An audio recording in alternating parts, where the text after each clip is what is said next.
तो इस चैप्टर का लास्ट टॉपिक है आपका भंवर धाराएं। कौन सी है? भंवर धाराएं। अब पहले तो ये बात करते हैं कि इसका नाम भंवर धाराएं कैसे पड़ा।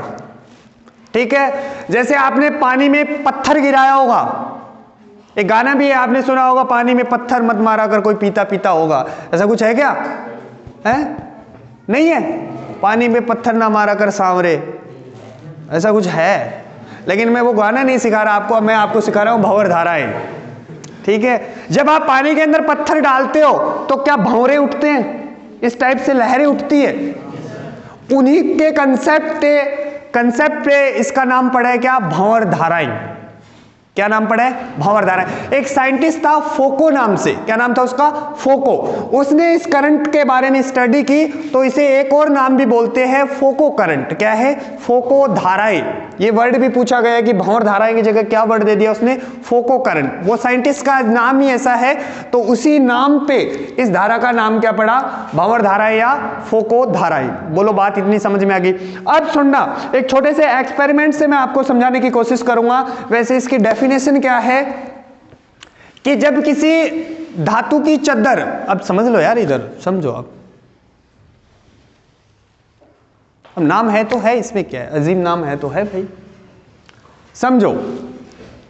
मान लो आपके पास एक धातु की चद्दर है। क्या? एक धातु की चद्दर है, या फिर एक धातु का टुकड़ा है। धातु की चद्दर या धातु का टुकड़ा है, और ये एडी करंट जो है वो हर जगह मिलती है, आपको हर जगह मिलती है। जैसे आपने सुना होगा कि किसी के अगर कैंसर है तो उसको डाइथेरेमी करते हैं, मतलब उसके सेक वगैरह लगाते हैं। अरे बोलो, तो उसमें भी क्या काम में लेते हैं अपन? भंवर धाराएं काम में लेते हैं। जैसे आपने देखा होगा किसी एस्क से किसी धातु को निकालते हैं तो उसको गर्म करके पिघलाया जाता है, तो धातु पिघल जाती है। तो उसमें भी किसका काम में, क्या काम में आता है? भंवर धाराएं काम में आते हैं। जैसे आपके पास विद्युत ट्रेन का नाम सुना है क्या? Electric train. विद्युत ट्रेन के जो ब्रेक लगाते हैं ना, विद्युत ट्रेन ही है क्या? देखना थोड़ा दिमाग से हाँ, विद्युत ट्रेन ही है। इलेक्ट्रिक जो ट्रेन होती है ना, उसके ब्रेक लगाने में अपन किसका यूज करते हैं? इसका भंवर धाराओं का। तो वैसे भंवर धाराओं का बहुत ज्यादा यूज है भी। इसके कुछ एक लॉस भी है, कुछ एक हानियां भी है, कुछ एक इसके लाभ भी है। तो ये सारी चीजें पढ़ेंगे। सबसे पहले तो अपन पढ़ेंगे भंवर धाराओं की परिभाषा।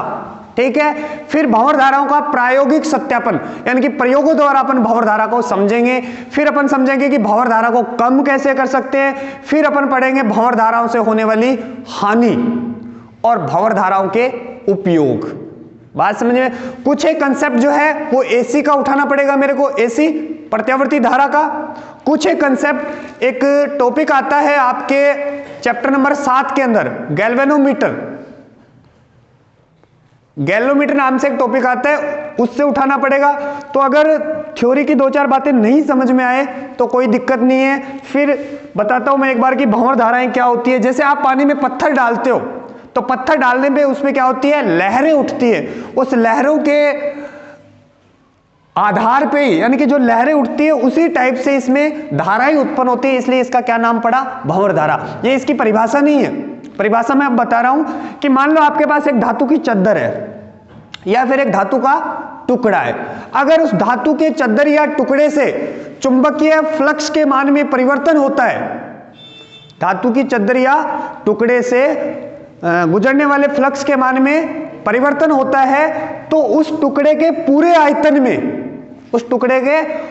आयतन में पानी में उठने वाली लहरों के समान एक धारा उत्पन्न होती है, उसे ही क्या बोलते हैं? भंवर धाराएं। ये तो डेफिनेशन है भी, डेफिनेशन आपको याद करनी पड़ेगी कि जब किसी धातु के चद्दर या टुकड़े से गुजरने वाले चुंबकीय फ्लक्स के मान में परिवर्तन होता है तो उस टुकड़े के पूरे आयतन के अंदर पानी में उठने वाली लहरों के समान धाराएं उत्पन्न होती है, जिसे क्या बोलते हैं? भंवर धाराएं। बोलो, समझ में आ गई बात? भंवर धाराएं उन कारणों का विरोध करती है जिसके कारण इसकी उत्पत्ति होती है। ये लेंज और फैराडे ने बहुत पहले ही बता दिया। यानी कि सोचा जाए तो ये एक प्रकार की प्रेरित धारा ही है, एक प्रकार की प्रेरित धाराएं। बोलो, समझ में आ रहा है क्या? एक बात और ध्यान में रखना चलो पहले मैं समझाता हूं, परिभाषा समझ में आ गई क्या? जब किसी धातु के टुकड़े या चद्दर से गुजरने वाले चुंबकीय फ्लक्स के मान में परिवर्तन होता है तो उस टुकड़े के पूरे आयतन के अंदर पानी में उठने वाली लहरों के समान धाराएं उत्पन्न होती है, जिसे क्या बोलते हैं? भंवर धाराएं बोलते हैं। बोलो बात समझ में आ गई क्या?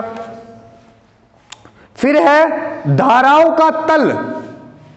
धाराओं का तल चुंबकीय क्षेत्र रेखाओं के लंबवत होता है। चुंबकीय क्षेत्र रेखाओं के लंबवत होता है। यह भी मैं अभी समझा दूंगा कि जो धाराओं का तल है ना, जिस तल में वो धाराएं उत्पन्न होगी उस तल और चुंबकीय क्षेत्र रेखाओं के बीच का कोण कितना होगा? 90 डिग्री होगा। अब अपन एक छोटे से प्रयोग से समझते हैं भंवर धाराओं का प्रायोगिक प्रदर्शन, और एक प्रयोग का नाम है, वो इंपॉर्टेंट है भाई। प्रयोग जो फर्स्ट है आपका वो पूछा गया है, उससे डेफिनेशन पूछी गई है।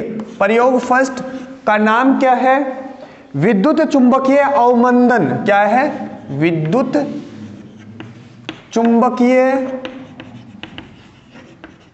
अवमंदन। अवमंदन ये पूछा गया है कि विद्युत चुंबकीय अवमंदन किसे कहते हैं?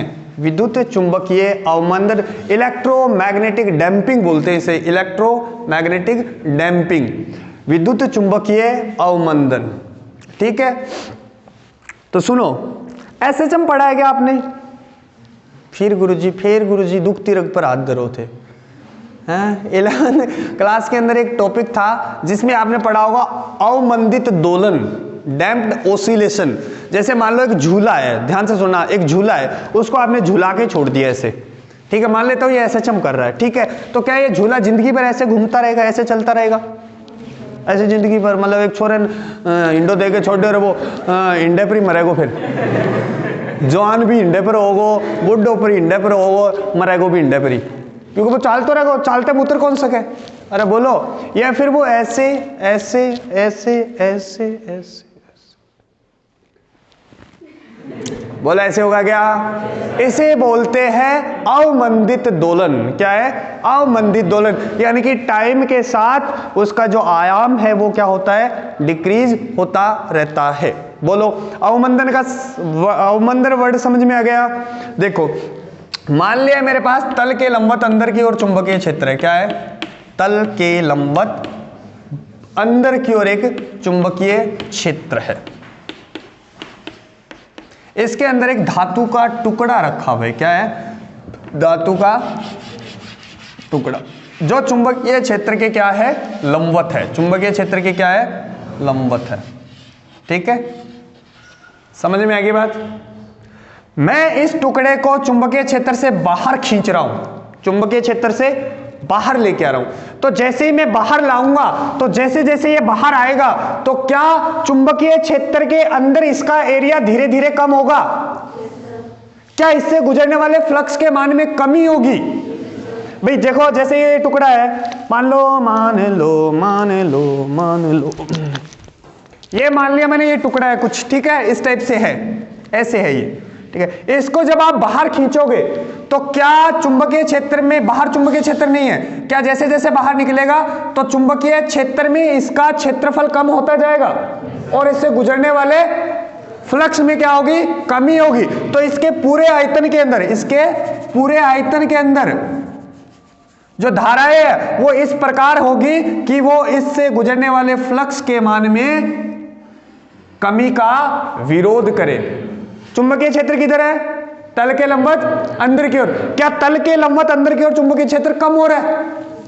अरे बोलो, तो क्या इसमें जो धाराएं है वो कुछ इस टाइप से चक्राकार होगी? उसकी दिशा भी मैं बना दूंगा अभी। कैसे होनी चाहिए? क्या ऐसे होनी चाहिए? बोलो, तो धाराओं की दिशा कुछ इस टाइप से होती है। बोलो हाँ ना? क्या बात समझ में आ गई? जब आप इस, आपके पास क्या है? तल के लंबवत अंदर की ओर एक समान चुंबकीय क्षेत्र है जिसमें एक धातु का टुकड़ा रखा है। जब इस धातु के टुकड़े को आप चुंबकीय क्षेत्र से बाहर खींचोगे तो चुंबकीय क्षेत्र में क्षेत्रफल कम होता जाएगा। अरे बोलो, की होगी रे? किन ओ मारे रे? क्या बाहर खींचोगे तो चुंबकीय क्षेत्र के अंदर क्षेत्रफल कम होता जाएगा? क्या इससे गुजरने वाला फ्लक्स कम होगा? बोलो। तो क्या इसके अंदर जो धाराएं हैं वो इस प्रकार से उत्पन्न होगी कि इसके बाहर खींचने का विरोध करेगी?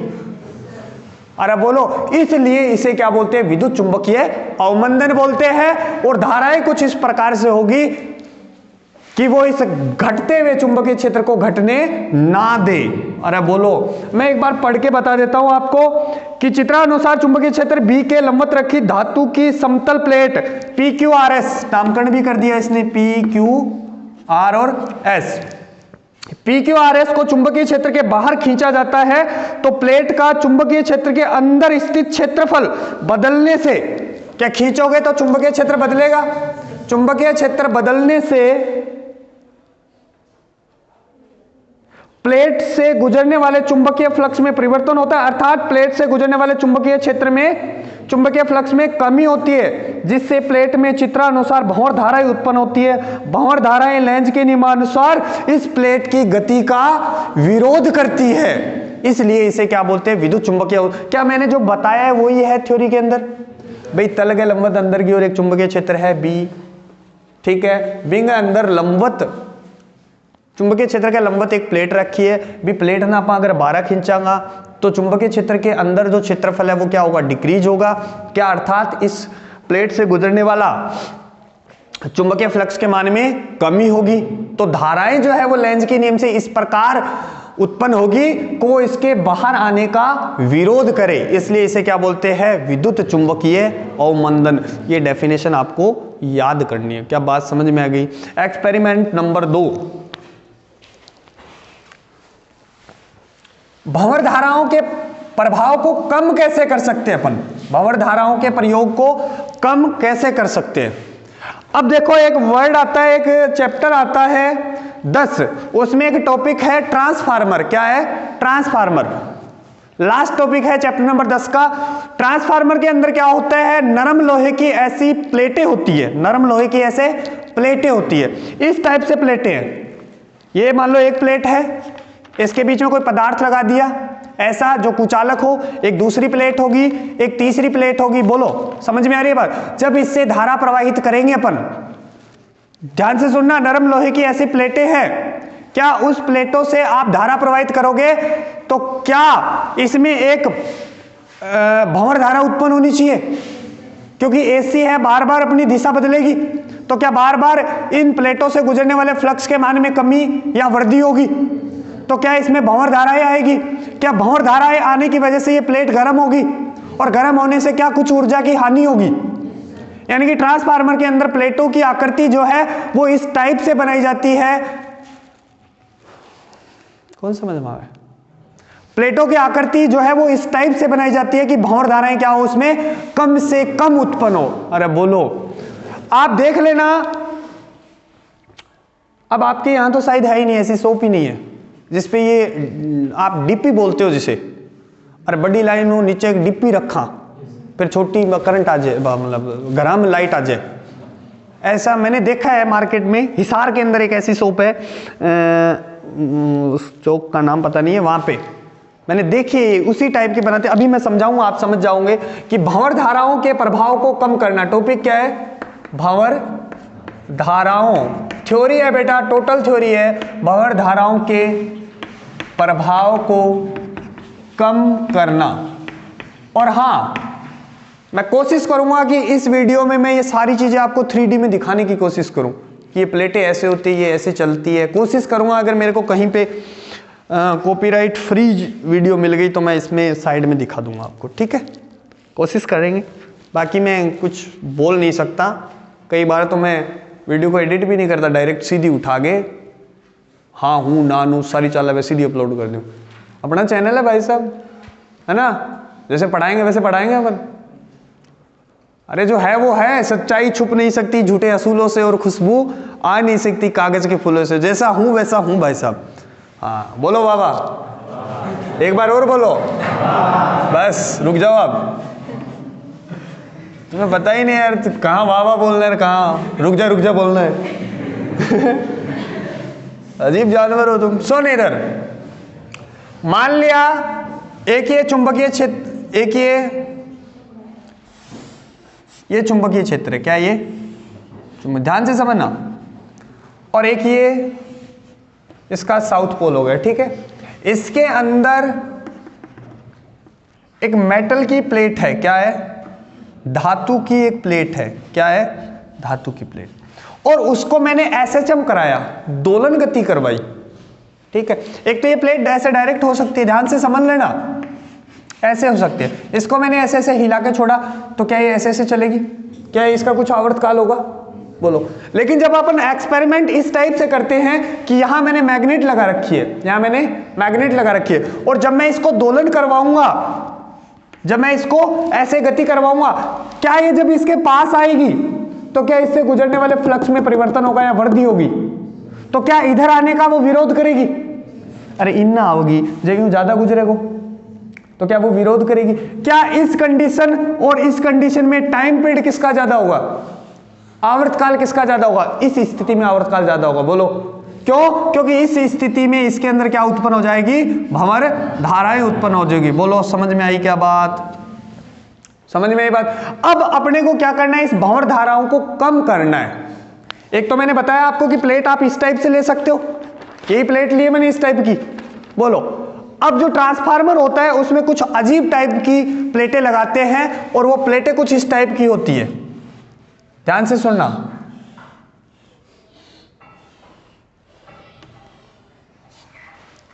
यानी कि उन प्लेटों के बीच में आयताकार खांचे काट देते हैं, यानी ई आकार की लगाते हैं। क्यों लगाते हैं, इसका रीजन भी है। अभिषेक बेटा मैं यहां कोई मतलब मदारी नहीं हूं, अरे मैं कोई मतलब मैं और कुछ भी वर्ड यूज कर सकता हूं, ध्यान रखना ये बात।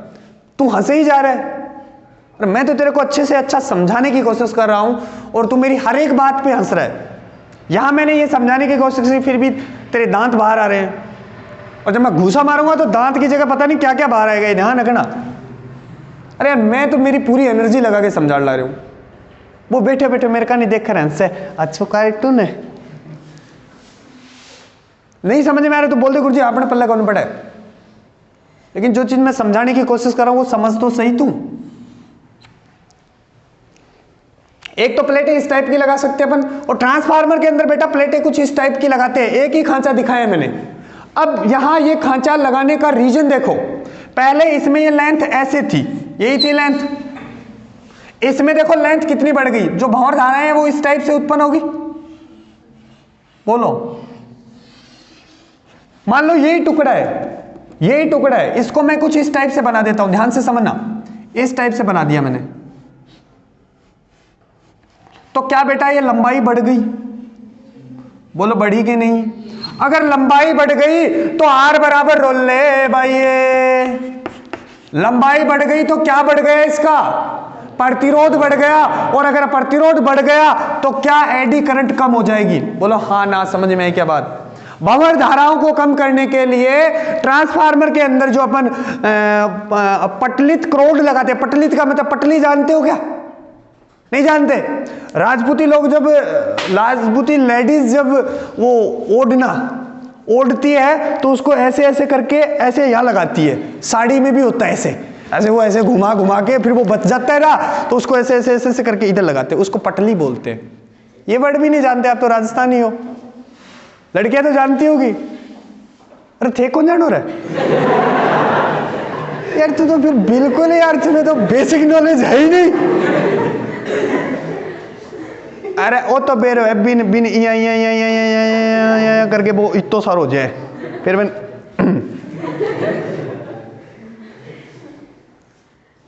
बिन पटली कवा, बिन के का भाई, मैं हमारे तो राजपूती ड्रेस ही पहने जाते हैं, तो मेरे को पता है अच्छे खासे तरीके से, घर पे पहनते हैं तो वो पता है मेरे को भी पटली है, क्योंकि कई बार मतलब शादी वादी में जावे जब गरीब आपस में बात करे, पटली तो सही लगा ले, जब मैं समझ गया बस। अरे होता है यार, ये इतना जनरल, इतना तो होता ही यार, इतना नॉलेज तो है यार भाई।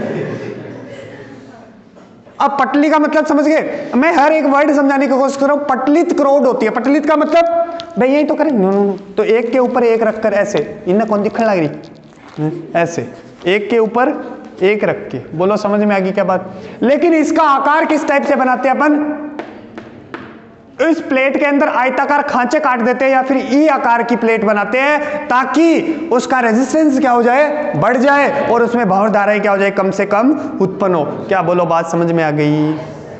ठीक है, सबसे पहले अपन ने बात की कि इसकी भंवर धारा होती क्या है। जब किसी धातु की चद्दर या टुकड़े से गुजरने वाले फ्लक्स के मान में परिवर्तन होता है तो उसके पूरे आयतन में पानी में उठने वाली लहरों के समान धाराएं उत्पन्न होती है, जिसे क्या बोलते हैं, भंवर धाराएं। और भंवर धाराओं को फोको धाराएं भी बोलते हैं। क्यों? क्योंकि इसको देने वाले साइंटिस्ट का क्या नाम था, फोको था। फिर मैंने बताया कि भंवर धाराओं में एक प्रयोग किया था आपने, जिसे क्या बोलते हैं, विद्युत चुंबकीय अवमंदन। क्या वो भी समझ में आ गया?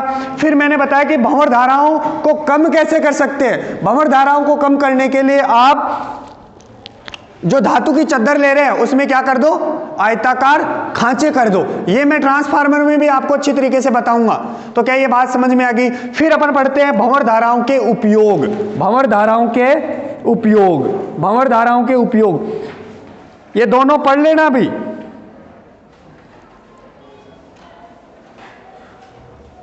भंवर धाराओं के कारण होने वाली हानियां, ये समझ में आया क्या? हानि मैंने वही लिखा हुआ है कि जब उसमें से धारा प्रवाहित करते हैं तो भंवर धाराएं उत्पन्न होगी, और भंवर धाराएं उत्पन्न होने के कारण क्या वो कुंडली जो है वो गर्म होगी, और गर्म होने से कुछ ऊर्जा जो है वो उष्मीय ऊर्जा में रूपांतरित हो जाती है। उस लॉस को दूर करने के लिए अपन क्या करते हैं, आयताकार खांचे काट देते हैं। बोलो ये पढ़ लोगे क्या? फिर अपन पढ़ते हैं बेटा भंवर धाराओं के उपयोग। मैं बता देता हूं, क्वेश्चन ये बनता है कि भंवर धाराएं किसे कहते हैं, इसका एक उपयोग लिखो। एक क्वेश्चन तो ये, और फिर आगे इसके जितने भी जो उपयोग है ना उसमें से डायरेक्ट कोई उपयोग पूछ लेता है, नाम दे देगा। अरे बोलो, मैं सारे उपयोग आपको समझाने की कोशिश कर रहा हूं कि इसका यूज क्या होता है, और फिर इसी के साथ अपना चैप्टर समाप्त हो जाएगा। अभी सबसे पहले है निलंबित धारामापी। क्या है? निलंबित धारामापी। मैं समझाऊंगा क्या है निलंबित धारामापी। इसका एक और नाम है रुडोल धारामापी, सस्पेंडेड गैल्वेनोमीटर। सुन लो यार आप यार, निलंबित धारामापी ये वर्ड कहां पढ़ेंगे अपन? चैप्टर नंबर 7 के अंदर निलंबित धारामापी में आपको पूरी समझाऊंगा, तो वहां ये टॉपिक आपको एक बार और बता दूंगा। निलंबित धारामापी में भंवर धारा का उपयोग, भंवर धारा का उपयोग। मैं एक बार सारे लिख लेता हूं क्योंकि मेरे को इसमें समझाना ही समझाना है। पहला पॉइंट। दूसरा, इसका यूज होता है विद्युत ट्रेन के ब्रेक लगाने में, विद्युत रेल गाड़ी के ब्रेक लगाने में। जाना मत बेटा, ब्रेक लगाने में। अगला क्या है? उष्मा पार्थ चिकित्सा। ये क्या होती है? डाइथेरेमी होती है। मैं ऐसा कैसा वर्ड लिख देता हूं, उष्मा चिकित्सा। अगला क्या है?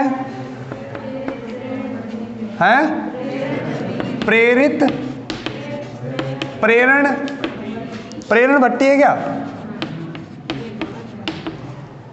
अगला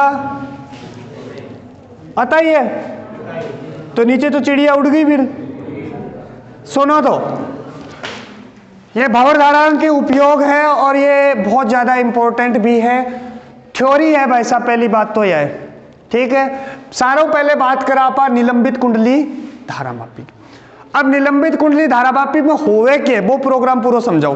इसमें एक फास्पर ब्रोंज, क्या है? फास्पर ब्रोंज नाम का एक तार होता है, समझा दूंगा वहां डिटेल से। तार होता है, ठीक है, उससे इस गैल्वेनोमीटर को सस्पेंड किया जाता है। सस्पेंड मतलब लटकाया जाता है, और नीचे आयताकार तांबे की कुंडली होती है, नीचे आयताकार तांबे की कुंडली होती है, और इधर मैग्नेटिक फील्ड होता है। ध्यान से समझना क्या है। मान लो जैसे मान लो इस छत से मैंने मान लो एक कंबल बांध रखी है इस पंखे से, ध्यान से सुनना, और उस चद्दर को मैं बार बार ऐसे घुमा रहा हूं, ऐसे ऐसे घुमाऊंगा। क्या वो जिंदगी भर मैं ऐसे घुमा सकता हूं उसको, या फिर एक टाइम ऐसा आएगा जब वो घूमनी बंद हो जाएगी? मान लो उससे मैंने कुछ लकड़ी बांध ली नीचे और उसको घुमाता रहा, क्या जिंदगी भर घूम जाएगी? या फिर एक ऐसा टाइम आएगा कि वो आके रुकनी पड़ेगी, या फिर छोड़ते ही वो वापस घूमने लग जाएगी? अरे बोलो। तो उसे बोलते हैं बेटा रिस्टोरिंग टॉर्क। क्या है रिस्टोरिंग टॉर्क? को हिंदी में क्या बोलते पता नहीं है। अरे जी पूर्व सुखावा पा, पूर्व सुखावा ना, एक ने तो इन निचोड़ा, एक ने इन निचोड़ा, ये तो निचोड़ा। अरे बोलो, लेकिन क्या उसको मैं जिंदगी भर ऐसे ऐसे कर सकता हूं? या फिर एक टाइम ऐसा आएगा कि वो रुक जाएगी? अब सुनना, इसमें एक तार होता है, एक तांबे की कुंडली होती है, और एक क्या होता है, चुंबकीय क्षेत्र होता है। जब उस तांबे के तार में धारा प्रवाहित की जाती है तो गैल्वेनोमीटर के अंदर एक नीडल होती है। वैसे ही उसका पूरा फंडा मैं आपको बता दूं, कांच वगैरह होता है, इसमें एक समतल कांच होता है, उस पे ऐसे चलती है, दीवार पे बनता है, वो अलग चीज है। लेकिन मान लो जैसे ही धारा प्रवाहित की तो क्या बेटा उस गैल्वेनोमीटर में विक्षेप आएगा? तो क्या उस तांबे के तार से धारा गुजरेगी? तो क्या उससे फ्लक्स के मान में परिवर्तन होगा? और अगर फ्लक्स के मान में परिवर्तन होगा तो क्या उसमें भंवर धाराएं उत्पन्न होगी? और क्या वो भंवर धारा इसकी विपरीत दिशा में होगी? तो क्या वो उसकी इस निडल की गति का विरोध करेगी? और एक टाइम ऐसा आएगा कि ये निडल रुक जाएगी। नहीं समझ में आई बात? नहीं आई? दोबारा सुन लो। एक तांबे की कुंडली है, मान लो उसमें धारा प्रवाहित की आपने। धारा प्रवाहित करने से उसमें क्या होगा? फ्लक्स के मान में परिवर्तन होगा। फ्लक्स के मान में परिवर्तन होने से क्या होगा? एक विपरीत दिशा में क्या आएगी? धारा आएगी, जिसे क्या बोलते हैं? भंवर धारा। तो ये इस निडल को क्या करता है, फिर रोकने की कोशिश करता है, और वो निडल क्या होती है? रुक जाती है। मैं पढ़ के बता देता हूं आपको कि क्या है। धारा मापी में एल्यूमिनियम के आयताकार फ्रेम पर चारों ओर विद्युत रोधी तांबे के तारों को लपेटकर एक कुंडली बनाई जाती है। क्या मैंने भी ऐसे ही बताया? कुंडली बनाई जाती है। जब इस कुंडली में विद्युत धारा प्रवाहित की जाती है तो कुंडली में विक्षेप उत्पन्न होता है। विक्षेप का मतलब, और वो पॉइंटर बताएगा कि धारा है या नहीं। विक्षेप उत्पन्न होता है, परिणाम स्वरूप कुंडली से गुजरने वाले चुंबकीय फ्लक्स में परिवर्तन होने के कारण भंवर धाराएं इस प्रकार प्रेरित होती है कि वह आयताकार कुंडली की गति का विरोध करती है, और वो निडल किस में आ जाती है? साम्य अवस्था में। बोलो बात समझ में आ गई? दोबारा सुन लो। धारा मापी के अंदर क्या होता है? एक आयताकार कुंडली होती है जो विद्युत रोधी तांबे के तारों को लपेटकर बनाई जाती है। जब इस तांबे की कुंडली में धारा प्रवाहित की जाती है तो उस निडल के अंदर क्या आएगा? विक्षेप आएगा, और उस कुंडली से गुजरने वाले फ्लक्स में परिवर्तन होने के कारण उसमें एक भंवर धारा आएगी जो उसकी गति का विरोध करेगी, और अंततः वो जो निडल है वो किस में आ जाती है? साम्य अवस्था में आ जाती है। अब रेलगाड़ी के ब्रेक, कौन सी रेलगाड़ी है ये? इलेक्ट्रिक ट्रेन है ये, विद्युत रेलगाड़ी है। जैसे मेट्रो होती है ना, मेट्रो वो किससे चलती है? लाइट से चलती है। दिल्ली गए होगा कभी? नहीं गए? चलेंगे कभी? मैं भी नहीं गया। चलेंगे कभी? अरे लोग तो चांद पर चले जा, अपन दिल्ली जानो है, चलेंगे आप हैं? चलेंगे कब? चला है काली चला? क्यों इन्हें भी दौरे पर जानो है? काली चला। सुन इन्हें, सुन। विद्युत रेलगाड़ी के साथ क्या होता है बेटा? जो टायर होते हैं ना उसके, कैबिना टायर की हुआ है, हाँ, उस टायर के साथ क्या होते हैं? धातु के बड़े बड़े ड्रम होते हैं। धातु के बड़े बड़े ड्रम होते हैं, ठीक है। वो ड्रम जो है वो टायर के साथ घूमते रहते हैं, टायर के साथ घूमते रहते हैं। और जब भी गाड़ी को रोकना होता है तो इस घूमते हुए ड्रम के अंदर एक प्रबल चुंबकीय क्षेत्र उत्पन्न करते हैं, एक प्रबल चुंबकीय क्षेत्र उत्पन्न करते हैं जो इसकी घूमने की गति का क्या करता है? विरोध करता है, और ट्रेन क्या हो जाती है? रुक जाती है। क्या बात समझ में आ गई भाई? नहीं तो मैं भी ड्रम में जाके घुस गए, देखियो वो ड्रम लाग रहे हो, वो घूमे करी रे भाई जी, विद्युत क्षेत्र लगाइए, वो चुंबकीय क्षेत्र लगाइए, ओ रुकी रे रुकी। ठीक है, तो यही कंसेप्ट है कि जब ट्रेन, इलेक्ट्रिक ट्रेन चलती है तो उसके टायरों के साथ एक रिलेशन होता है किसके? एक बड़े से धातु के ड्रम का। और उस जब गाड़ी को रोकना होता है तो उस ड्रम के अंदर अपन क्या करते हैं? एक प्रबल मैग्नेटिक फील्ड, एक खतरनाक चुंबकीय क्षेत्र उत्पन्न करते हैं, और वो ड्रम के घूमने का क्या कर देता है? विरोध कर देता है। टायरों के साथ उसका रिलेशन होता है तो रुक जाती है। मैं पढ़ के बता देता हूं। कि रेलगाड़ी के पहिए का संबंध धात्विक ड्रम से किया जाता है। रेलगाड़ी के साथ ये ड्रम भी गति करते हैं। रेलगाड़ी को रोकने के लिए घूमते हुए ड्रमों पर एक प्रबल चुंबकीय क्षेत्र से प्रबल भंवर धाराएं उत्पन्न होती है, तो ड्रम की गति का विरोध करती है। बोलो समझ में आगे के बाद। अब ऊष्मा पार्थ चिकित्सा, इसका नाम ही नहीं समझ में आया मुझे तो आज तक, ये पता नहीं क्या है ऊष्मा पार्थ चिकित्सा है, इंग्लिश में आसान है ये। तो देखो क्या होता है, मान लो किसी बॉडी का कोई उत्तक जानो ना, बायोलॉजी यार जाना है, उत्तक या अंग खराब हो जाता है तो उसकी सिकाई करते हैं, उसकी सिकाई जानो ना, सिलाई नहीं बोल रहा मैं, सिकाई, तो उसकी सिकाई करते हैं। मान लो उस उत्तक के, ये उत्तक मान लो खराब हो गया, इसको यहां से बाहर निकालना है या फिर इसको फिनिश करना है, यहां से खत्म करना है, ठीक है। जैसे कोई ट्यूमर हो गई, और कैंसर के अंदर यही तो होता है, ट्यूमर ही तो होती है। मान लो ये है, मान लो भगवान ऐसा ना करे किसी को, मान लो ये है, ये मेरी उंगली है, मान लो इसको खत्म करना है, इसको खत्म करना, ऐसा नहीं है कि उंगली खत्म हो जाएगी, लेकिन उस अंग पे अपन क्या करते हैं, कोई वायर लपेटते हैं। जैसा मेरी सोच है ना, तो मैं मेरे कभी ऐसा किया है मैंने, लेकिन जो मैं है वो बता रहा हूं। तार लपेटा आपने, इसमें क्या हो गया, अपन क्या होगा, या तो अपन धारा प्रवाहित करते हैं इसमें, ऐसे नहीं कि खतरनाक करंट लगा फेफड़ा ही उड़ जा, अरे ध्यान रखना, हाँ कहते घर ही कर लग जो, अच्छा कैंसर है किन्ना किन्ना उरे मोटड़ी के तार लपेट के 40 दिन में लगे, ऐसे मत कर, ऐसे सिकाई मत कर देगा, हाँ कर सको धारा पर साइंटिस्ट होते।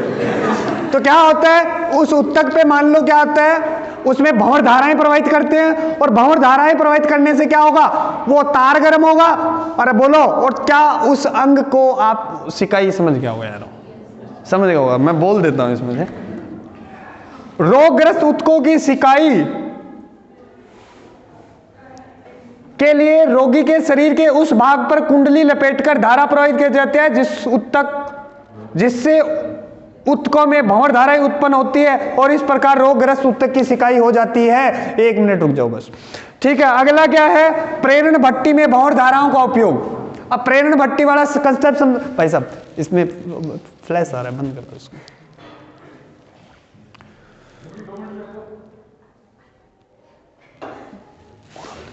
हाँ, प्रेरण सुन लो रे, प्रेरण भट्टी क्या होता है, ये आपने छोटी क्लासों में पढ़ा होगा, पहले आपके झाग पलवन विधि, और ये है क्या अभी नाम ही कौन सुने हो, ठीक है।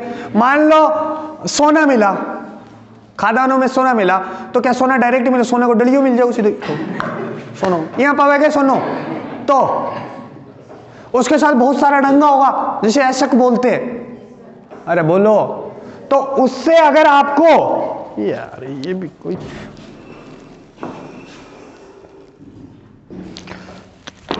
तो क्या होगा, उस ऐशक के अंदर से अपन खतरनाक सी भंवर धाराएं प्रवाहित करते हैं। तो जो धातु होगी, भाई सोना धातु है, वो धातु तो क्या होगी, पिघल जाएगी, और बाकी डंगा पड़ा रहेगा। बात समझ में आएगा। इस प्रकार इसका प्रेरण भट्टी में उपयोग करते हैं। प्रेरण भट्टी में ऐशक से धातु प्राप्त की जाती है। जिस धातु को पिघालना होता है उसे उच्च आवृत्ति के परिवर्ती चुंबकीय क्षेत्र में रखा जाता है, जिससे प्रबल भंवर धाराएं उत्पन्न होने के कारण, बोलो बात समझ में आ गई क्या। 1-2 छोटे छोटे क्वेश्चन हो रहे हैं वो बता देता हूं, ताकि अब पीछे एक बहुत अच्छा सा क्वेश्चन है, पीछे है, कल भी 1-2 क्वेश्चन और बताने पड़ेंगे, आप न्यूमेरिकल सोल्व करके आना। एक क्वेश्चन है कि आपने देखा होगा, जब बेटा, जब देखो ये क्वेश्चन आया हुआ है, जब तार टूटता है तो तार टूटने से वहां पे स्पार्क होता है, लाइट आती है, आपने देखा होगा ऐसा घरों में, तो वो किस वजह से आती है, वो किस वजह से आती है। सुनना, ये तार है, इस तार में क्या हो रही है, धारा प्रवाहित हो रही है, क्या इसके आसपास चुंबकीय क्षेत्र जो है वो नियत है, क्या फ्लक्स भी नियत है। मान लो ये तार टूट गया, तो टूटने से क्या वहां पे चुंबकीय क्षेत्र या फ्लक्स में तेजी से परिवर्तन हुआ, तेजी से परिवर्तन होने के कारण वहां पे क्या हो जाती है, स्पार्क होता है। बोलो बात समझ में आ गई। रीजन पढ़ लोगे क्या, मैं पढ़ के बता देता हूं कि विद्युत परिपथ को अचानक तोड़ने पर परिपथ से गुजरने वाली चुंबकीय फ्लक्स शून्य हो जाता है, जिससे प्रेरित धारा की प्रबलता बढ़ जाती है, और आपको क्या लगती है, वहां पे एक चिंगारी है। याद कर लेना, अगला क्वेश्चन और इंपॉर्टेंट है कि स्वप्रेरण को विद्युत का जड़त्व कहते हैं। स्वप्रेरण को विद्युत का जड़त्व 11th क्लास में आपने पढ़ा था, जब किसी पे बल लगाते हो तो उस बल का विरोध करता है। अब स्वप्रेरण में क्या होगा कि जब आप धारा प्रवाहित करोगे तो मुख्य धारा जो है वो 0 से अग्रसर होगी, तो जो प्रेरित धारा है वो उसका विरोध करेगी, इसलिए आप स्वप्रेरण को क्या बोल सकते हो? स्वप्रेरण को विद्युत का जड़त्व। ये पढ़ लोगे। इसी के साथ आपका चैप्टर समाप्त होता है। तो आप सभी से रिक्वेस्ट है कि इस वीडियो को ज्यादा से ज्यादा लाइक करें, शेयर करें। धन्यवाद।